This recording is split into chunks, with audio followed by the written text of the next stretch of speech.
that. Did you like that? I love that.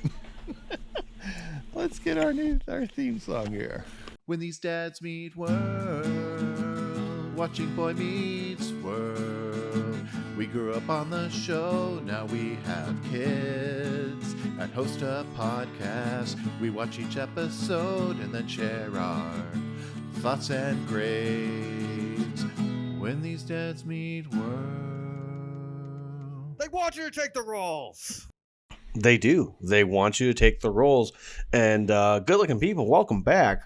It's officially season 4 of Dads Meet World and Boy Meets World. And it's been a little bit since we chatted, Brett. So how the heck are you? What's new? And are you excited about the Super Bowl? Well, let's see. How the heck am I? I'm doing okay. What's new? It has been a couple of weeks since we recorded. Nothing huge new here. Nothing. Well, our youngest is doing karate, so that's always fun to watch every Saturday. A bunch of little 7, 8, and 9-year-olds doing karate. That's always fun for an hour. Karate really fits with him. Like, when you said that to me, it took me a moment, but I went, no, that seems right for him. So I'm really glad that's the case. It does. And he's got some real natural skill at it. It's taken him a little bit to get the discipline part down, but he is getting there. But he's got some real natural talent for it. And the older two, the spring musical is underway as far as rehearsals and everything. Everybody's going to be kicking footloose, so things are trucking along here. Yeah. So what about you? What's Sunday shoes? Sorry. what's new in the last couple of weeks in your world? Okay, since we've last recorded, literally our family has just been down with all sorts of sicknesses that we can't even explain at all. Like, I think I may have mentioned that Henry had RSV, which just really messed him up. And each of us were dealing with some form of a cold or some sort of sickness. So we've been all over the place and up and down and mucus and all sorts of sneezing and coughing, and we're like all finally starting to feel better. Like, we even took a walk today. It was really nice. And so I'm hoping that all of us are feeling better, but who knows? We could wake up tomorrow and we all have the flu. You just never know right now. So very true. Yeah, we passed something around our house for a few times. So. Yeah. So Brett, I think we need to discuss this. We need to discuss this now before we don't discuss it, because I think it's important. Mm-hmm. Taylor Swift's going to the Super Bowl.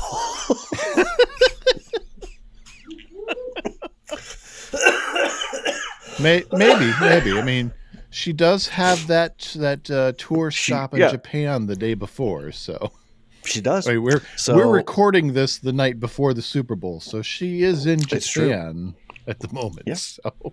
By the time that we have already, released and all that jazz, we'll already know if she's made the Super Bowl and who's actually won the Super Bowl. But yes. At this point, we have to discuss the fact that how do I say this, Brett? People have taken the whole two people dating each other who are both famous way too far. Like, I have heard so many crazy theories about what's going to happen at the Super Bowl and ways that the NFL is going to rig the game so that way the Chiefs are going to win.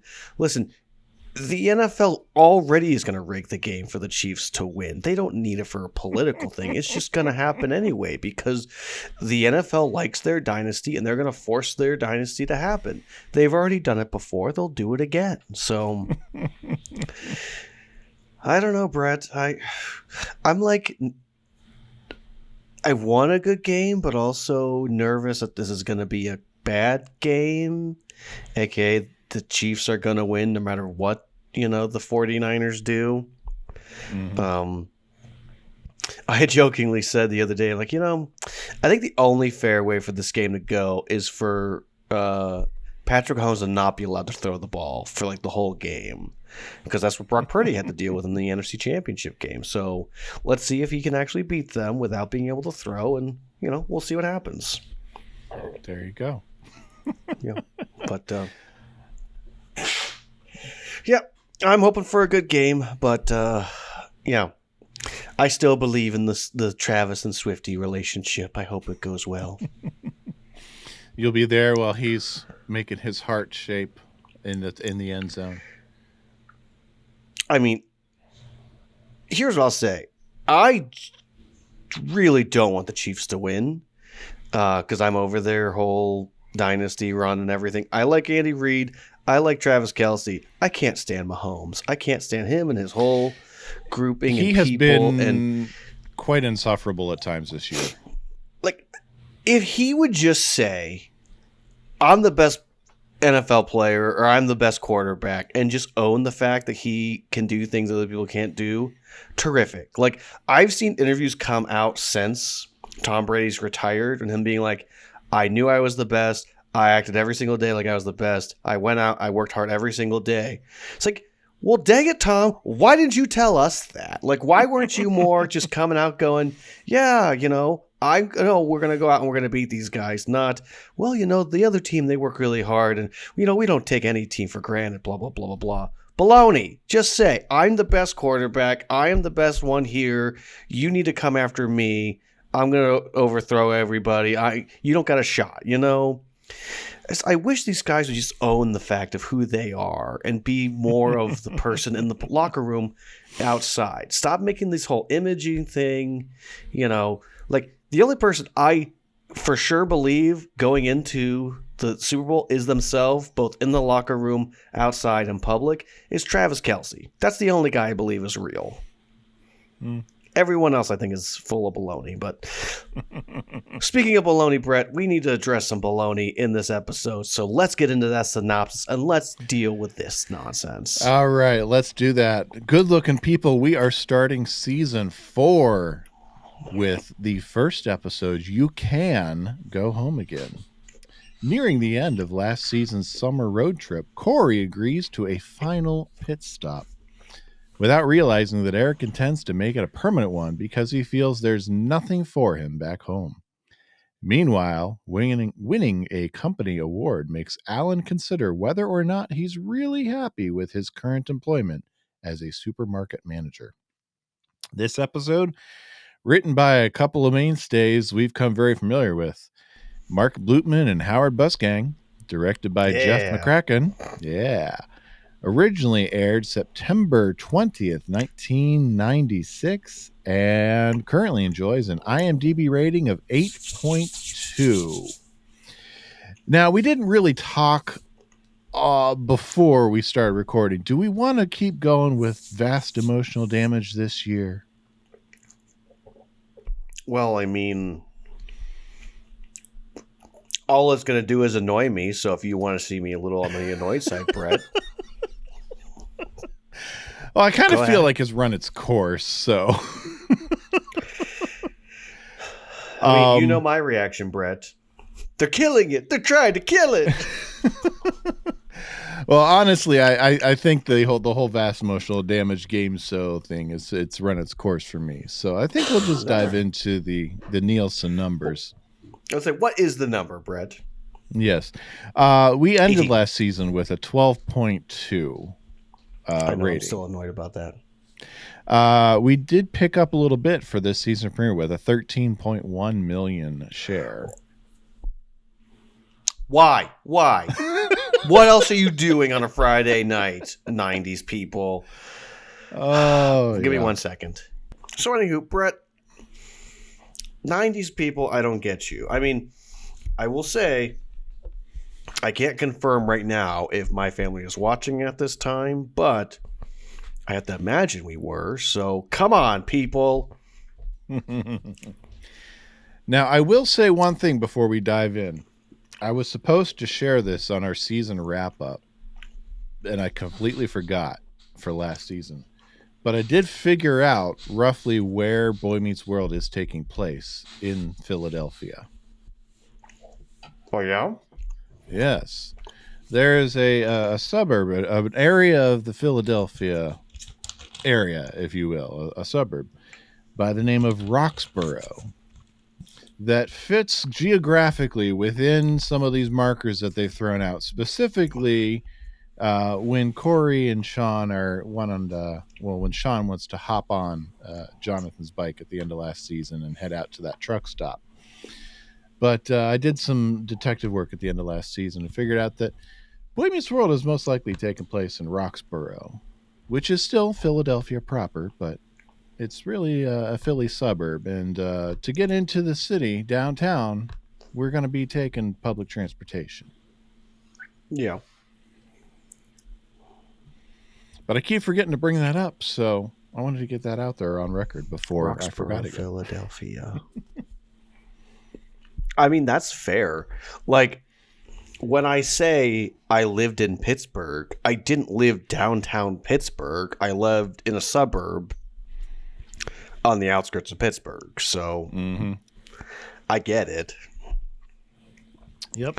I mean, and it's still... I'm assuming this would happen with you too, but I'd meet people in college and they say, "Oh yeah, I'm from Philly." And they're like, "Oh, okay, cool." And then it's like, "Well, I don't actually live in Philly. I live, on the outskirts." It's like, yeah. Doesn't mean a difference to me. Yeah. Nowadays, if I tell someone, I run into someone from another state, I meet, I'm from Ohio, where are you from? Cuyahoga Falls. Okay. Where is that? I'm from Akron. Okay, I'm not from Akron, but they know where Akron is, and I'm next door. Or I'm from the Cleveland area. Okay, I'm 40 minutes from, 25, 30 minutes from Cleveland Center. Hey, but I'm close enough that, it depends on who's driving. But on a clear day, I can hit, with proper speeds, I can hit Cleveland City Center in about 30 minutes, give or take. So, I'm not technically a suburb of Cleveland, but I'm close enough that I can tell someone I'm from the Cleveland area. So, yeah.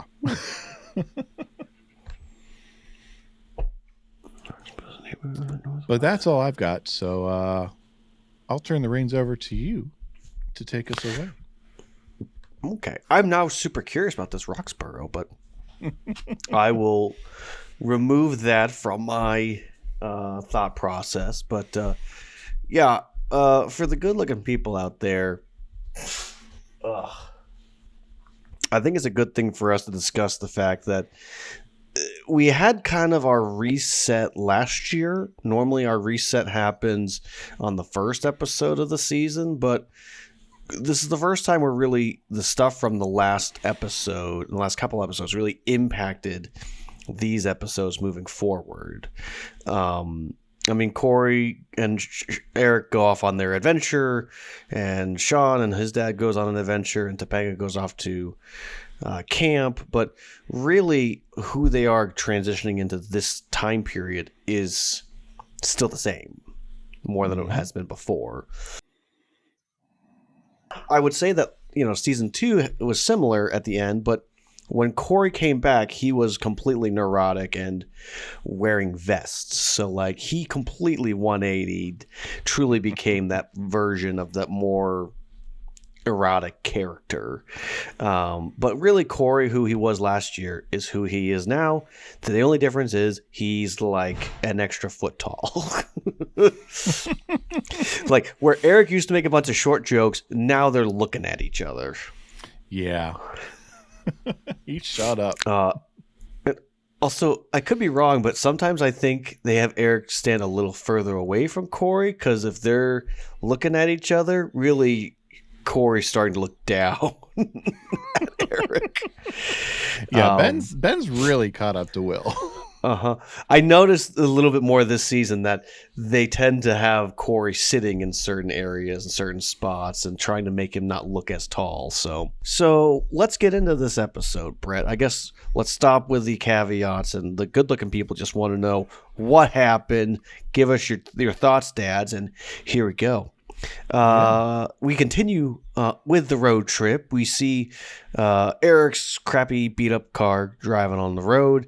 And again, I Yes. cannot believe that vehicle was able to go all over the country, but that's what they said. So They made cars differently 30 years ago. yeah. So we have Corey with a tape recorder giving an update to Topanga. Apparently, he's been recording himself and sending recordings to her, which is just such a 90s thing to do. Like, we would just call each other now. Like, Sarah and I were long distance for most of our dating years. We talked every single day. We were texting all the time. Like, even if we weren't together, we were still able to communicate with each other. So times have changed. Yep. Record a cassette, drop it in the mail, send it off. And apparently this is we're getting into cassette number 7 or cassette recorder number 17 because I have to wonder how many has Eric thrown out the window. Yeah, it's just so funny because they're talking about how Corey's saying how Eric is getting ornery, and Eric's like, "Hey, Topanga, it's Eric. I don't know why he thinks I'm so ornery. I just had to listen to him talk about you through every single state over the last 2 months. And speaking of the road, here it is." Their banter is great. It really is. I mean, you feel like these two have actually had time together, just them, and really creating their own dialogue, their own time of just, no one's distracting them. It's just been the two of them creating memories, and they're probably at the wit's end with each other. Like, it's been great hanging out with you, spending time with you, but I think I need to spend at least 10 days away from you and not seeing your face. Yeah. If I don't, I'm going to be punching your face. Yeah. Which is such a sibling thing to do. So apparently every place they've gone to, Corey has thought of Topanga at the White House. Apparently he thought about Chelsea, the daughter of the president at the time. She also has a desk. At the Kennedy Space Center, Topanga's favorite movie is Apollo 13. Mount Rushmore. Apparently, he was looking at Teddy Roosevelt's lips and thinking about Topanga's. That was out loud.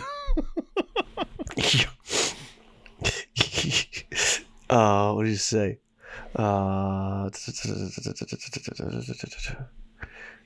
It's something about you out Topanga'd me, but I'm not seeing. Oh, you've Topanga'd me to death, man.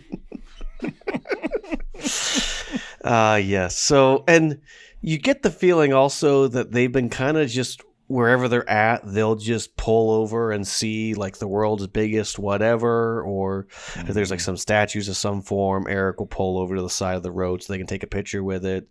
And we see a sign apparently that says Pottstown, and it's the world's largest yogurt cup. And Eric is all about it, and he is ready to go see this world's biggest cup. And Corey reveals that he wants to go home. And the only problem is, Brett, is apparently he's run out of pants. Yes. And so... It's one thing to run out of underwear and go commando, but Corey's taken a bold stance by going no pants. I want you in pants. I want to go home. I want you in pants. Yeah. Okay. They didn't stop at any point and wash some clothes. Like, this is the part of the whole independently driving around for 2 months that they might not have thought everything through. Yeah.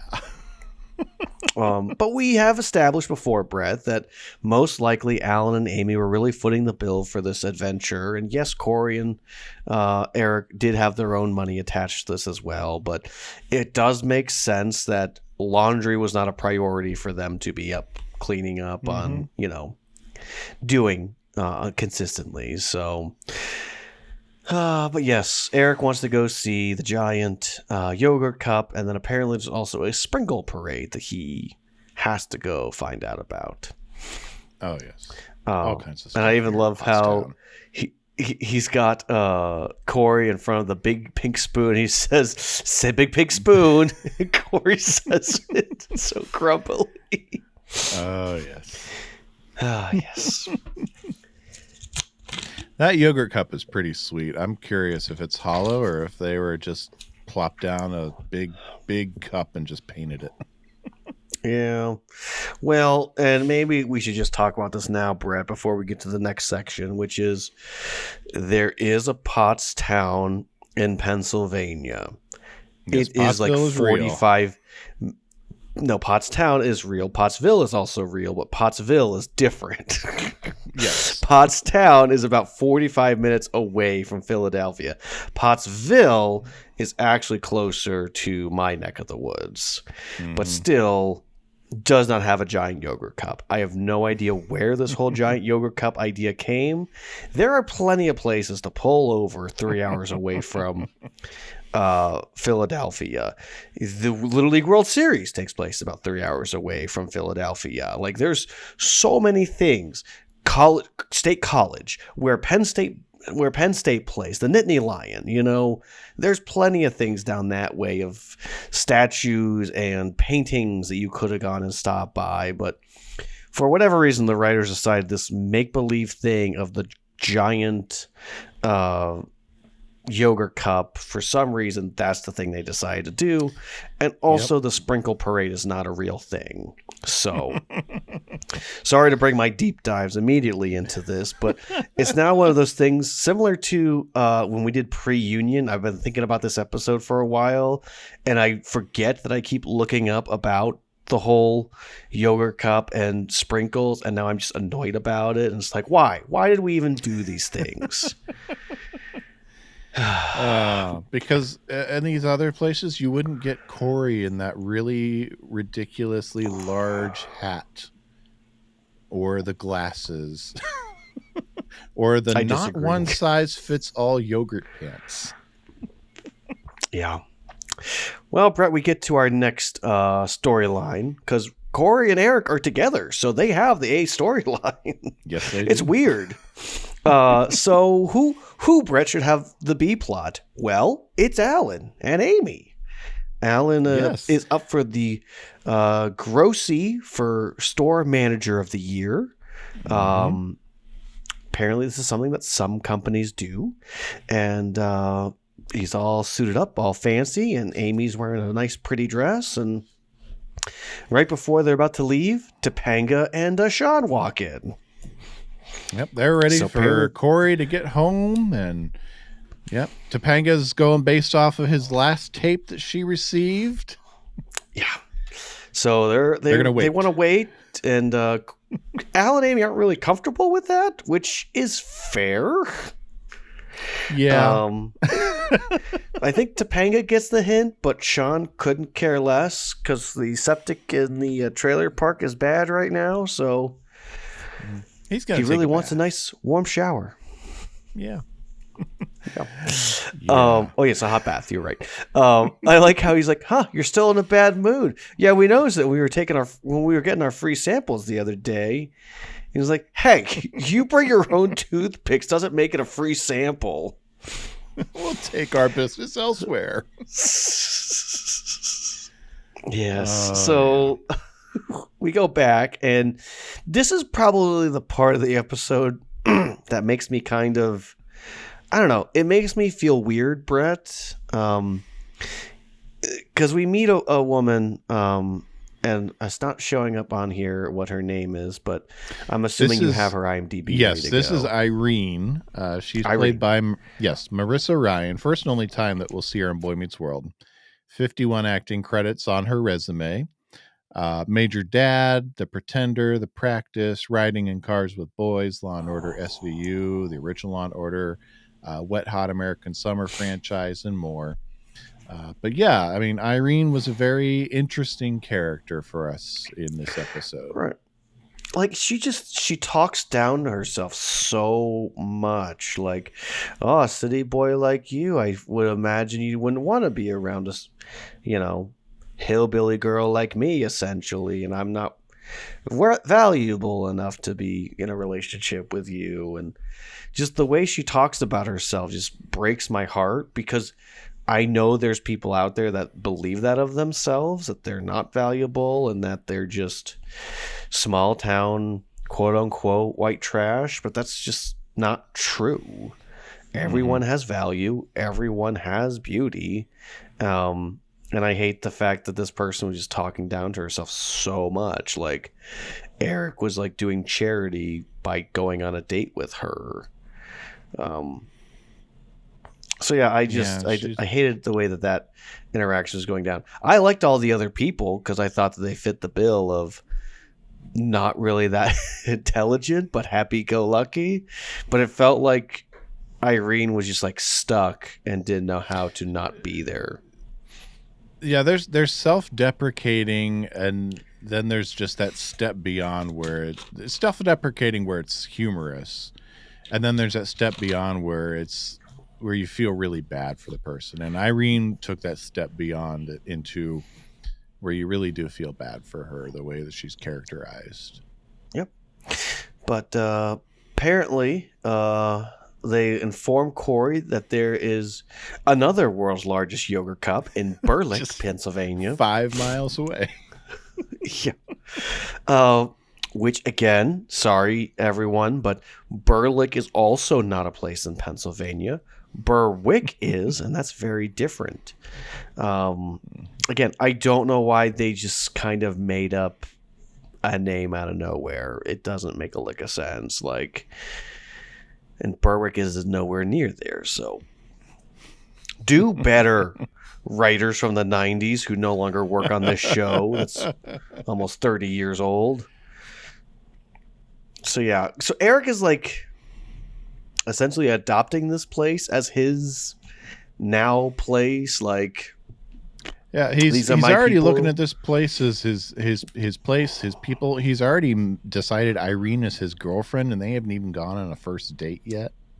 Yeah, but this show has showed us that it's very weird when it comes to interactions with boys and girls and what is a boyfriend and girlfriend pairing. So, like, the amount of times we describe Eric as having so many girlfriends but never a long-term one, it's just annoying. Yeah, but anywho, Corey's at the sprinkle parade, which apparently is just people throwing sprinkles into the eyes of people, you know, walking by, which is a horrible way to experience a parade. Especially when you don't have public warnings of wear goggles. Yeah. Corey's the only fool sitting there, eyes wide open. Everyone else has got goggles on. My eyes. Yes, we go back to the Matthews house, Brett, and Alan apparently is the Grocie Award-winning Alan Matthews Manager of the Year. So yes, Grocie, the height of his profession. He has achieved it. I mean, this is going to get us into a topic, Brett, that I don't know if we're fully ready to get there, but like, there is another level from manager of a store to above that. That Alan is probably getting to the point where he's qualified to make that jump. And I'm sure for him, it's like, is that what I really want? Like, do I want to continue being a manager, and do I want to go beyond being a manager? Like, is that what my real desire is? I mean, take a corporate gig, man. Just take it. Sell out. But yes, we learned that apparently... Exactly. Apparently, Alan just started working a summer job and just kept getting promoted. And while he was trying to figure out his life, he just kept working and kept moving up. Now, we know that he was in the Navy, but his stint in the Navy, I don't think was very long, but he served his time. And probably had a job already, like he was already made clear to him, when you come back, you'll have a job here. So he was like, gosh, sure, I'll just go back there and I'll just keep working it. I know what I'm supposed to do, and it's easy work. Yeah, but this is the first time we hear that Alan doesn't actually like his job and doesn't know if he wants to keep doing it. Yeah, I mean, we had some shades of, maybe some seeds last year during career day, where Alan is realizing that his career is maybe not as exciting as some others. We might have seen some seeds there, but I mean, this is really existential crisis for Alan, where he's getting to that point in his life where he's got two teenagers. One's leaving the nest. He's got a younger daughter who's going to be about to hit that preteen years. Alan is pretty much set for midlife crisis time. Yeah. And so this is an ideal time for him to look and realize, is this really where I imagined I would be 20 years ago? Is this really what I want out of life? And it's a very real and very relatable place for someone who is in that place in life to find themselves. Yeah. No, I agree completely. I mean, you could argue that in season 1, episode 2, they hinted at this, but I always had the feeling at the beginning it was just I'd much rather just be spending time with my kids than working. Like, Bob. I have to work. I don't have a choice. Yeah. I think that's, I think you're right. I think that's a little bit different, but yeah. Yeah. No, but I think it's fair for Alan now to be questioning that. Like, he literally is a child down. Another one is going to graduate soon. And then he's got the other one. And, there is a difference. I felt this myself of when your child starts referring to your job and what, your career is and how that impacts you. Mm-hmm. Because I've had jobs now that he's been super proud of and super happy about, and jobs that he doesn't realize are not the most proudest jobs to have, but he thinks, well, Dad does it, so that's great. Mm-hmm. But so while they're having this, starting this existential crisis conversation, Sean walks down in Alan's robe. After destroying their nice... I'm assuming Sean, since he has Alan's robe on, he was in Alan and Amy's nice jetted tub that they put in last year. Yeah. Which he says is disgusting. So he blew up their tub. He's stolen Alan's robe. Alan's in the midst of this existential crisis. Night ruined. What a cap. Could I have my robe back? Hey, I'm naked under here. Enjoy. Yes, but we go back, Brett, to the saddest place on earth, apparently, and Corey's grumpy because he's in a motel room, and he's only 3 hours away from home, which I gotta say, when you're on a long road trip, when you're like 2 to 3 hours away, you're like, golly, we're gonna make it home. We got this. Mm-hmm. We will push through. No more bathroom breaks. Tired you are, you're going, man. Yep. Exactly. So, yeah, I could understand his frustration of like, we're so close. We are so close. We're in the States. Mm-hmm.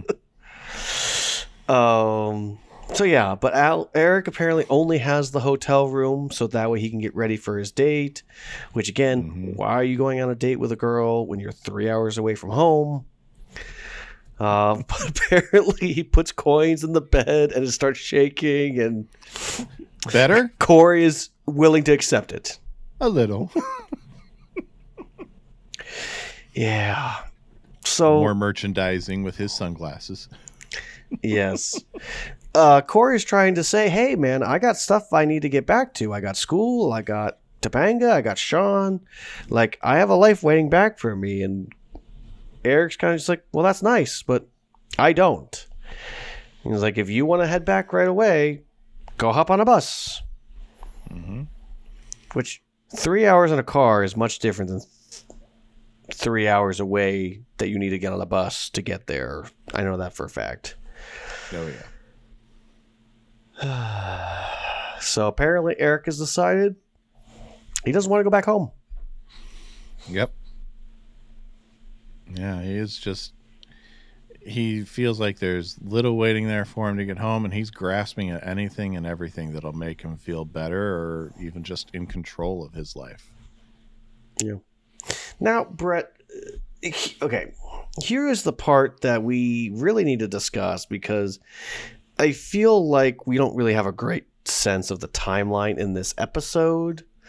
Like, everything with Corey and Eric stopping feels like it's all happening very rapidly, very quickly, you know?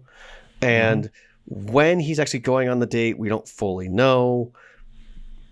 But it feels like we're like at like mid part of the day-ish. But Alan and Amy's award was like towards the evening, but it could have been a little earlier since it was the grocies. But like, I don't know, the way this episode goes and flows just feels off, especially being 3 hours away. Well, yeah, I mean, they play, especially at the end, they play a little fast and loose with time if they want to keep it all in the same day. But there it is really compressed here. Yeah.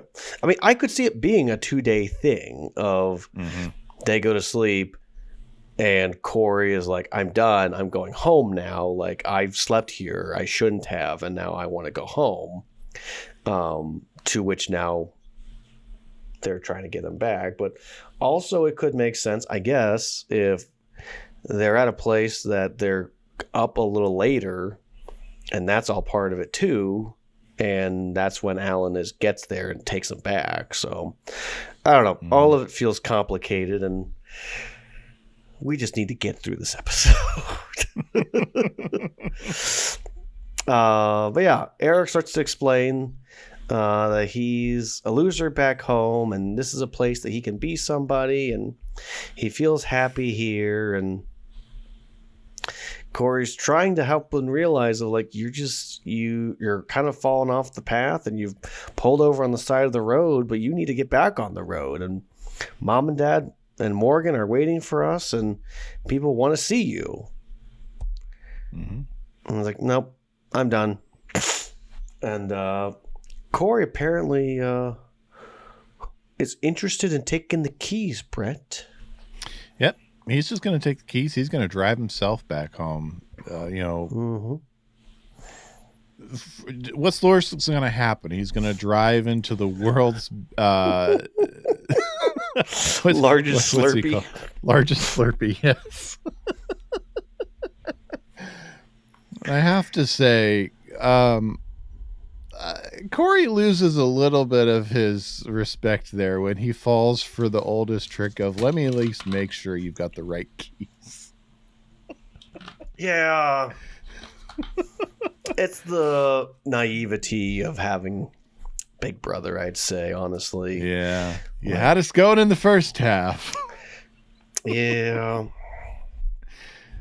But again, Irene pops up and is surprised that he's still there. So either this is right after their date and she thought he was going to bolt immediately, or it's the next day and we still don't know what the timeline is. But yeah.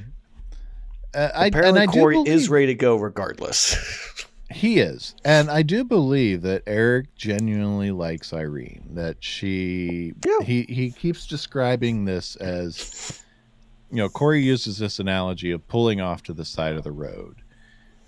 And Eric talks about it being his exit. And I do believe that Eric sees Irene as potentially being a big part of his life, of pulling off to the side of the road here as part of his exit here. That it's not just an act that he was putting on. He wasn't just putting moves on her, but he sees a bigger role for her here. Yeah. No, for sure. I mean, she is adorable, and why wouldn't you want to go on a date with her? But on the same token, he needs to get home. Mm-hmm. I do love how after he gets the keys, Corey says, "You can take the keys, but you can't take me freedom." Well, you can take the keys, Eric, but you can't take my freedom. Yeah, little Braveheart up in here. Oh, yes. It was 1996. Yep. So he walks out, and he just goes, "Don't worry, no one's gonna pick him up." Why? Because everyone in town is here.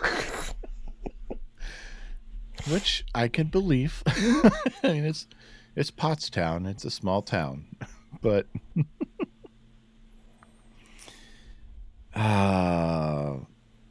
but yeah, we'll come back to that. Mm-hmm. But let's talk more about Alan. Yeah, no, sorry. I was going through the dialogue, and sometimes this thing doesn't always make a whole lot of sense to me.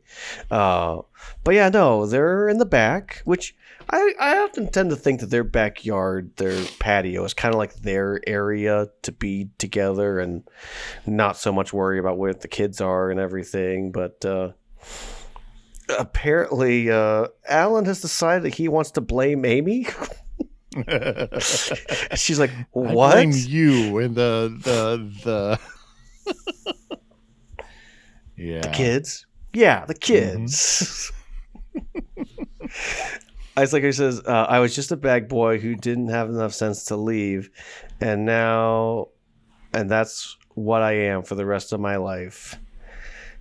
And Amy's trying to tell him, you're not just this. And so often in the show, they talk about the fact of you're not just a grocer. You're not just your job. You are an incredible dad. Like, you are a really good husband. And you're a lot of these things that most of the other parents aren't around us. Mm-hmm.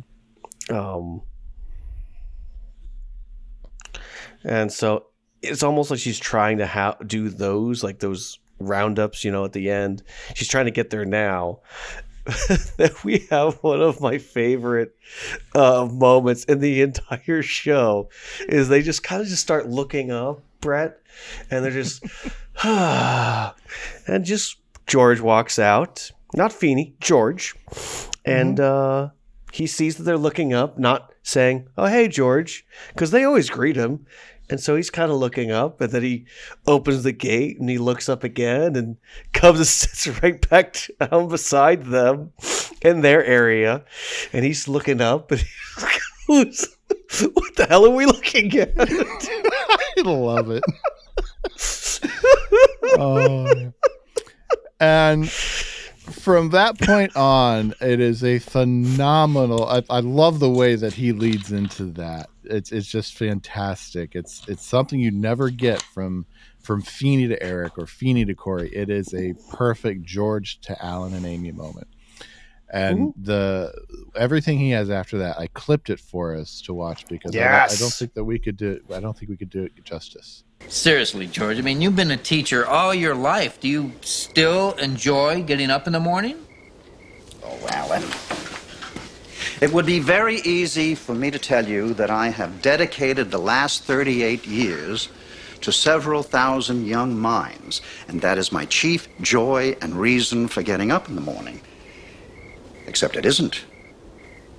I teach because I like it, and because it's fun for me.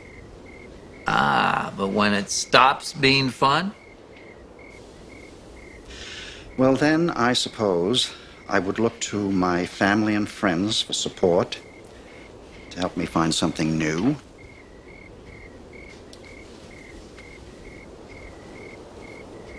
Well, thank you, George. You've taught me something. And it was fun for me. I think what I like about this, Brett, is he's just kind of saying to him as best as he can, listen, if you don't like what you're doing, talk to the people that love you and work it out with them. Mm-hmm. And maybe they can help you figure out something new. Yeah. Yeah, I mean, and he's blunt with them. Like, it's not the chief end of what I do. It's not all of what I do. It's not everything I do. I do it because I enjoy it. I do it because it's fun for me. Yeah. Yeah, and it's very brief, but it's a very real moment between George and Alan where, there's no pretense there. It's just one man struggling with his way in the world, talking to another one who's found his way in the world. Yeah. I like that we get that moment too of, I like it because it's fun for me. Mm-hmm. I enjoy it because I get something from this. It's not just about molding the minds of teenagers and students. I enjoy teaching. Yep. And because I still enjoy it, I'm going to keep doing it. Mm-hmm. And just, you love that little moment. And it was fun for me.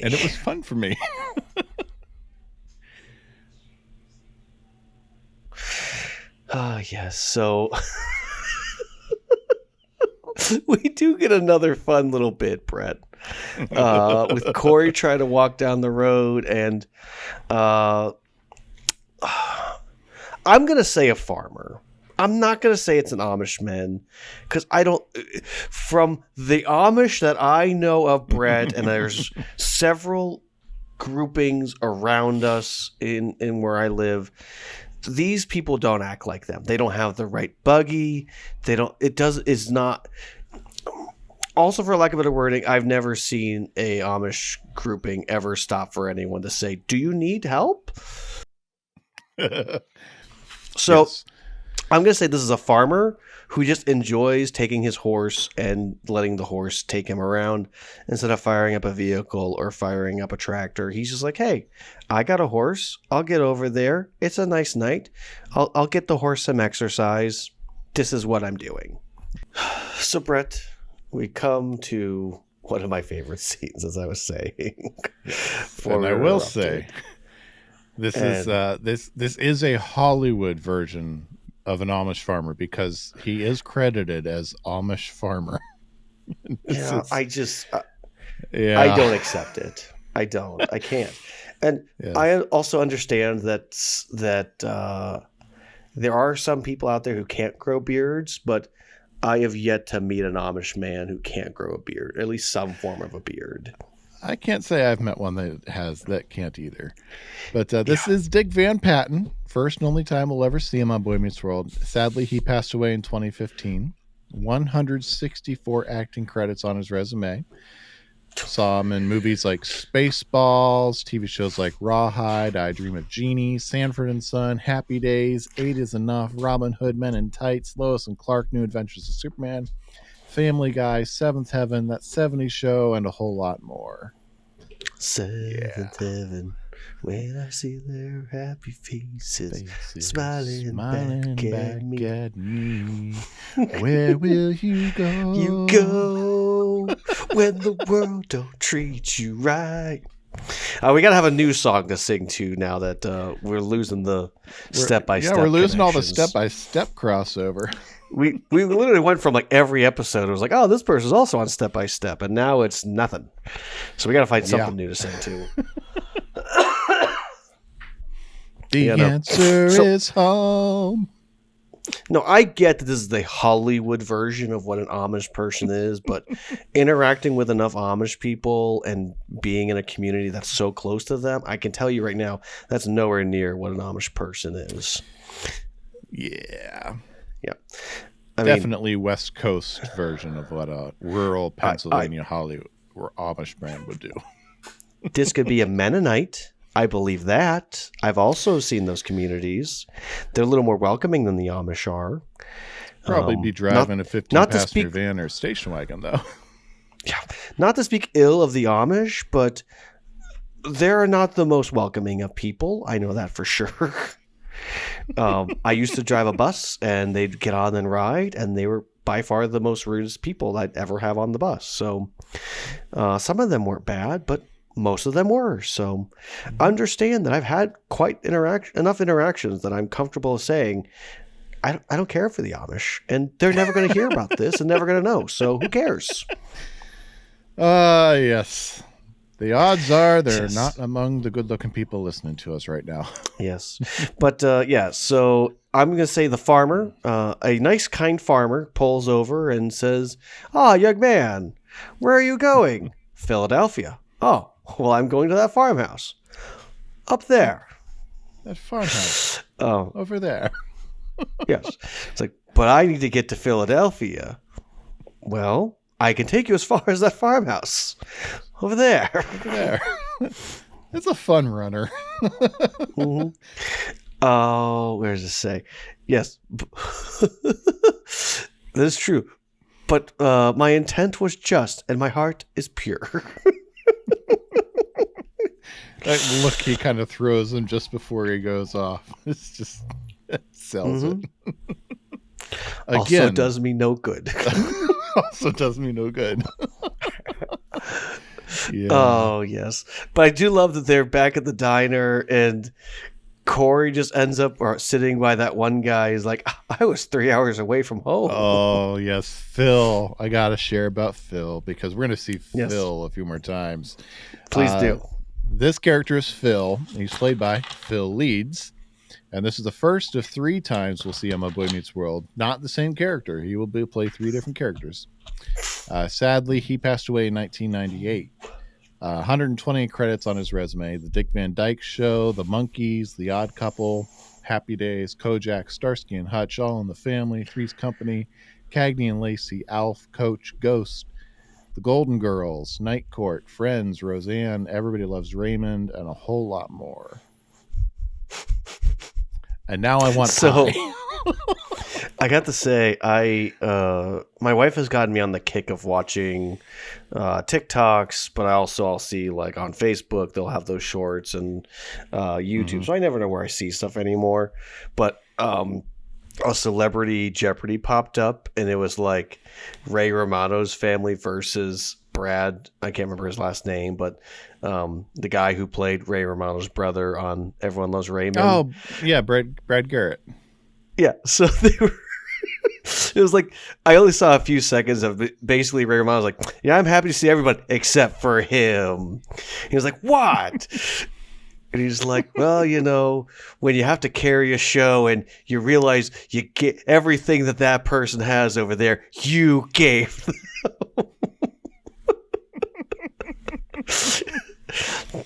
He's like, "You love me." Oh, goodness. So some of the things you end up finding on the internet is ridiculous. But, yeah. Everyone Loves Raymond. That was an interesting show. I bet you they got more than 13 million viewers on a night. Maybe.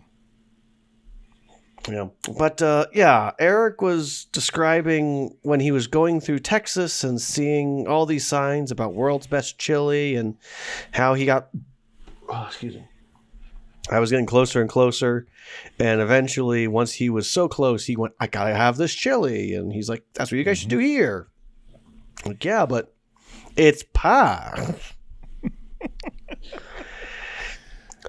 And again, but Irene's got the message there. Yeah, Irene's gets it, but like this feels like we're talking down to people in rural areas. Like it does. I live in a rural area. There's not this many dumb people here.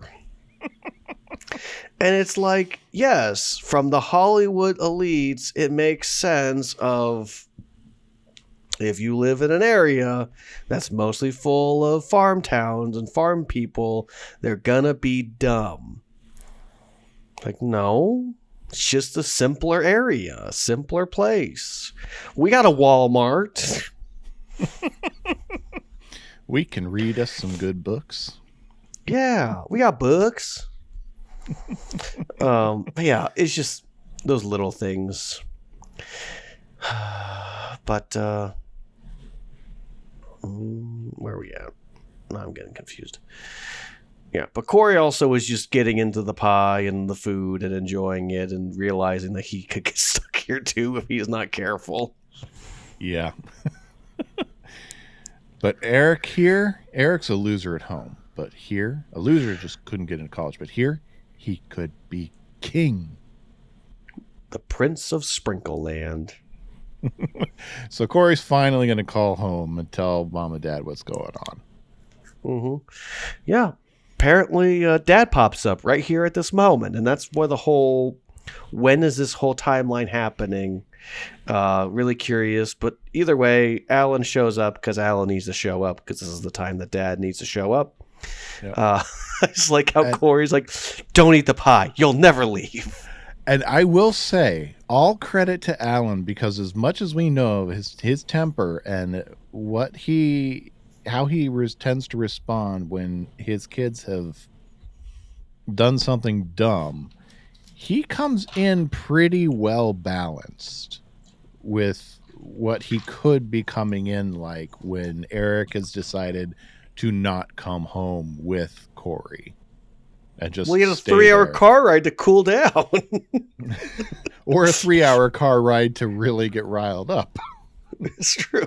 But I can imagine for 2 hours he was fuming. But then for that last hour, he finally mellowed out. And now he's ready to listen.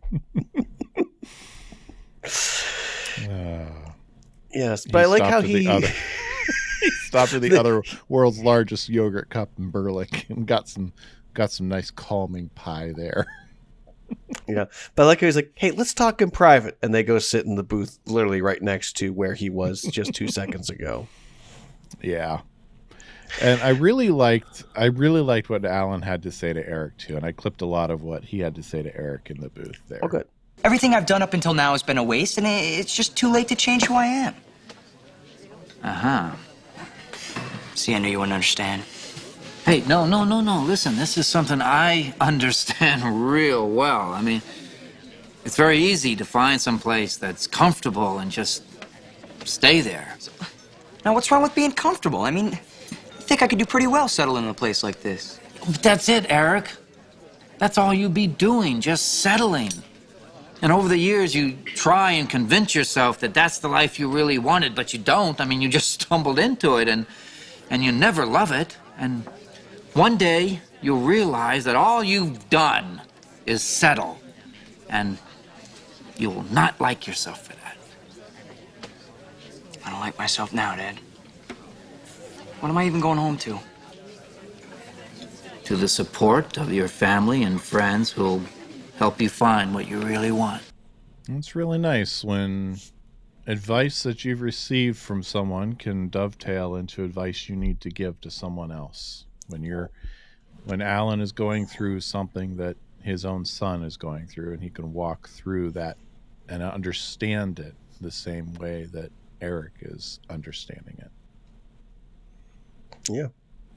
Well, and I think that word settle just gets thrown around way too quickly. Like, about settling for a person, settling for, Mr. Right and all that jazz, and settling into a job. But there is a part of settling that's not like just going, well, this is good enough, but saying, this is where I'm happy. This is where I'm good. Mm-hmm. This is where we're content. My wife and I chose to move back to our little small town, our rural little area. And we understood when we made that choice that, we're not going to have as many advantages and have things around us that we used to have, but we were comfortable with that.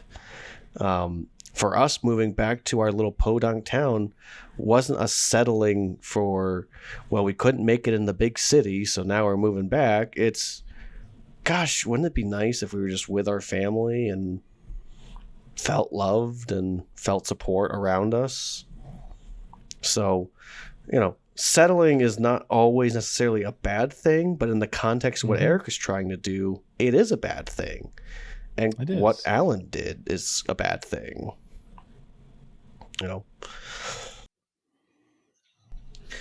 But there's also I think Alan's a part of that generation of, you buckled down, you did a job, even if you didn't love it, because that's what you're supposed to do.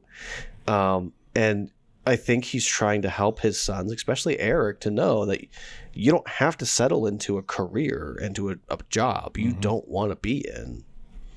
Yeah, there's a lot of times throughout the series that we'll see Alan want to help his boys avoid the same mistakes he made growing up. Yeah. And this is another instance of that, where even though it's not said explicitly, we can see it through the performance and through the dialogue that's chosen, that he wants to help Eric avoid this mistake of what he's viewed as settling for him. Mm-hmm. And wants to help him avoid the mistake that he sees that he's made, so that he doesn't have to go through some of the same things that he went through himself. Yeah. But, I love that Alan's not trying to pull him away immediately and kind of just trying to talk it out with him. And clearly it works because Eric and Corey do leave. How all that went down, who knows? But because we cut to end credits where the boys are apparently upstairs. Weird. I mean, that's the only reason why I think maybe Alan had them drive through the night to get home, and so they got home, got to sleep for a little bit, and then Sean and Topanga showed up first thing in the morning. But just a really weird moment where Sean's like, yeah, my best friend hasn't seen me all summer. He's barely going to have a moment for you. And then, of course, Corey pops down, and Sean and Corey are so excited to see each other.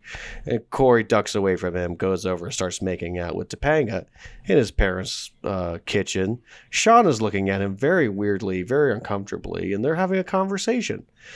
Good summer, great summer. Lots of stories, lots of stories. You missed me, I missed you. Still best friends, the best ever were. Just real indicative just real indicative of what this season is going to be like with this trio. So yeah, uncomfortable, weird, but we get the point across, Brett. Yes. And that is our episode. Yep, that's our season opener to season 4. Yes. So I believe that you hinted at some deep dives. You got some more for us? Yeah, unfortunately. People. Am I the only one who read the summer reading list? So I mentioned before about Pottstown. It is 51 minutes away, or 41-mile drive to downtown Philadelphia. All these are downtown Philadelphia. Because I didn't realize that Roxborough was a thing until you mentioned it to me. State College, which is where Penn State is located, it is basically right in the middle of Pennsylvania. That is 3 hours and 11 minutes away, or 192 miles. Oh, excuse me. So, all the stuff about the sprinkle parade and the yogurt cup, all that is baloney. None of that is real. None of that is part of Pennsylvania. Sorry. For anyone who was hoping that was a thing, it's not.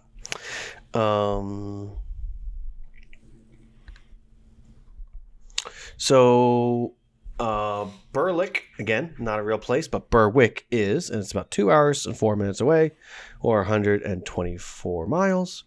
To say Demmin und Herren is German for ladies and gentlemen. So I noticed that this season has a little bit more of a German / Netherlands Dutch vibe to it. I think they're trying to get a little more Pennsylvanian without realizing what that means. Yeah. So there is actually I did look up, and there are some grocery awards, like national awards. One of them is the NGA, or the National Grocers Association, and they give out yearly awards. So they didn't say anything about like manager of the year, but it doesn't mean that there isn't that exactly. But I just wasn't finding anything in particular of specifically like a grocery and all that jazz. But it feels like it's something that they did in their company. But they mention the White House, Brett, in the beginning. The White House. It's been located at It's located at 1600 Pennsylvania Avenue in Washington D.C. It's been the resident of every U.S. president since John Adams in 1800, when the capital was moved from Philadelphia. The term White House is often used as a mementium for the president and his advisors. Have you done the White House tour? I have not been able to, no. Ooh. I did it in, here is that, 2015? Yes. The wife and I went, it was like January. We went to DC. Not a great idea, but it's what we did. But yeah, we did the White House tour, and that was kind of fun. And you didn't really see all of the White House. You only saw certain sections of it. But from the stuff that we saw, it was kind of cool and just interesting, because some of the locations you got to be around is areas where they'll do press conferences, and it really made me think about the night when we got bin Laden. Honestly, I was like, I remember this from that night. So yeah, interesting stuff. The old White House and all the things that go along with it. There's literally way too much information about the White House to cover it all right here. All you really need to know is it's the place where every single president is supposed to stay and live, and that's where his people are. And it's a really important monument in our country, if you live in the United States, that is. So, also, I couldn't get an information in the 90s on what you were required to do in order to go. If you want to go to the White House today, you have to contact your representative, and they will help you get scheduled for a tour at the White House and also the Capitol building. It has to come through your representative. It cannot be you alone signing up for it. Mm-hmm. So just a small little tidbit. They mentioned the Kennedy Space Program, or the Kennedy Space Center, is located in Marriott Island in Florida. It's one of the NASA's 10 field centers. It's been there since 1968. It is a primary launch center for human spaceflight research and technology. Launch operations for the Apollo, Skylab, and Space Shuttle programs were carried out from the Kennedy Space Center Launch Complex and Complex 39 and managed by KSC. Interesting. I will say that Alan does mention him going to Florida, and so the Kennedy Space Center would be the area that he went to with his mom. Not that she's ever mentioned again. Yeah. So named after President John F. Kennedy, of course. Apparently it's staffed by roughly 13,000 people. So interesting stuff. I don't know. I went there as a kid once upon a time, but I don't remember it. But I have pictures of me being there. They also mentioned Mount Rushmore, which is a national monument with sculpture heads of several presidents from the past. Oh, gosh. The heads include George Washington, Thomas Jefferson, Theodore Roosevelt, and Abraham Lincoln. Chosen to represent the nation's birth, growth, development, and preservation, respectively. Rushmore attracts more than 2 million visitors annually to the Memorial Park, which covers 1,278 acres. Basically, if you don't know, in 1925, they began sculpting a monument to presidents the ones I just mentioned, and so their face were carved in the side of a mountain. And the original plan, as I understand it, was to have the whole entire bodies of said presidents, but they only got to the heads, and then the guy who was doing the main sculpting and head of the project died, and so they just kind of stopped. And all of the rubble that is down at the bottom of it was just stuff that they had knocked down, and they were supposed to clean it up, and they didn't. So it is what it is. There you go. Yeah, but you can go visit there, and there are tours inside you can do, I guess. But I've not been there, and I have no idea if I'll ever make it, and I don't know if it matters. But yeah, the thing I think that's so interesting about this whole endeavor, Brett, is they make it very clear that in the 2 months they make it around the state, like the whole country. I'm sorry, like they go around all 48 states that are in connection with each other. And the problem with that is there's not a good loop to do that. You can make a giant loop, but even if you do, like I was mapping out doing a loop of the country, and it's over 7,545 miles, and it's about 113 miles or hours of driving.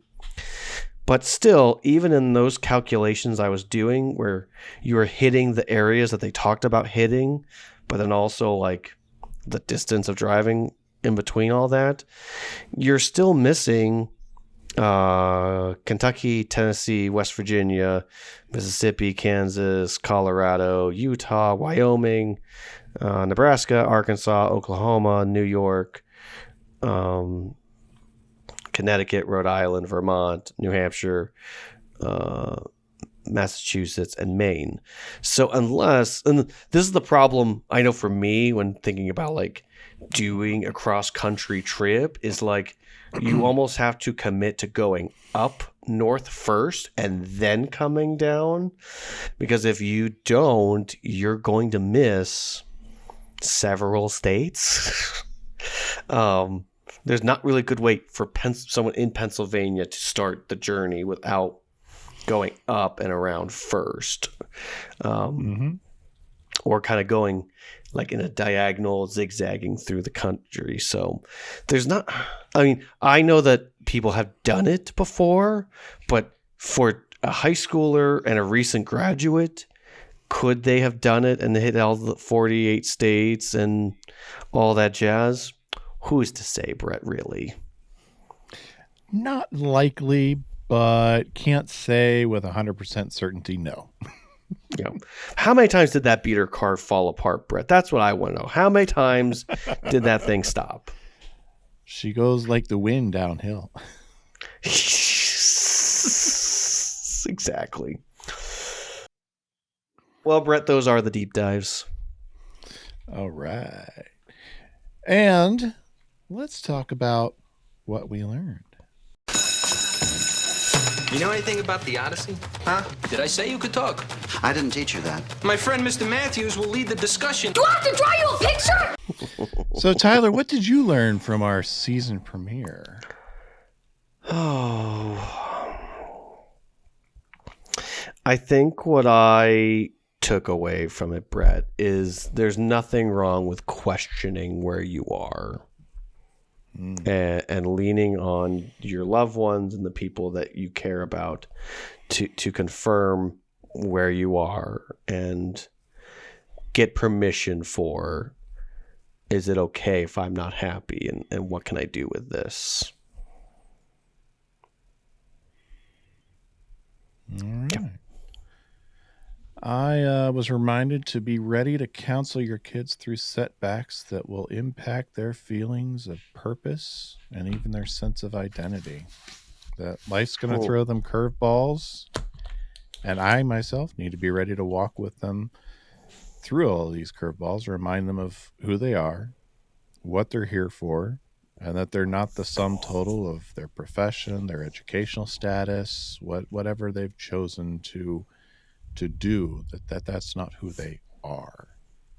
Yeah. Well, that's a very different role as a father than it is as someone who's trying to make those steps on their own. Yeah. Well, and I got to say, one of the things I like about the parenting in this season is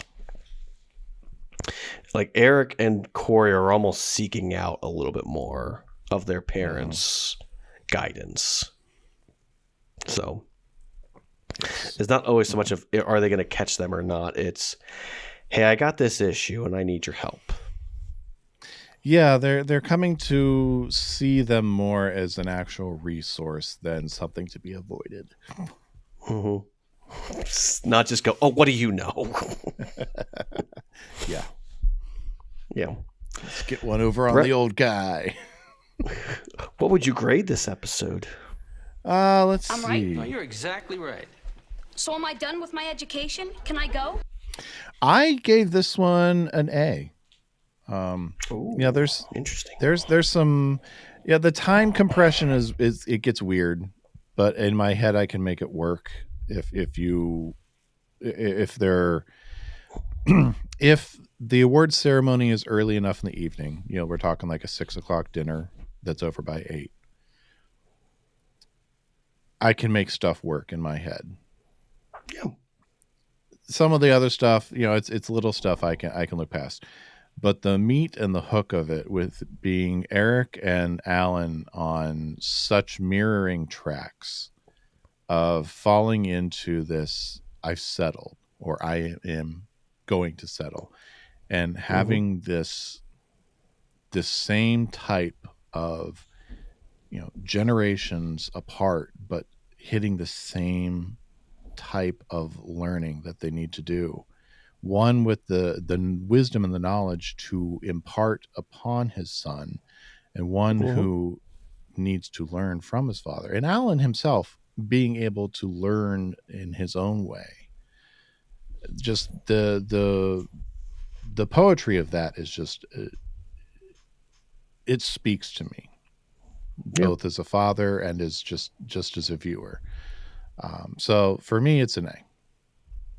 That's fair. What about you? Well, I was thinking originally about a C+, but I'm gonna give it a B-. This is a really good episode, and I do love this episode. I love Corey being grumpy. I love that Eric is going through a crisis. I think it's honestly probably has more to do with the writers not having a clue about Pennsylvania. That's really bugging me this episode.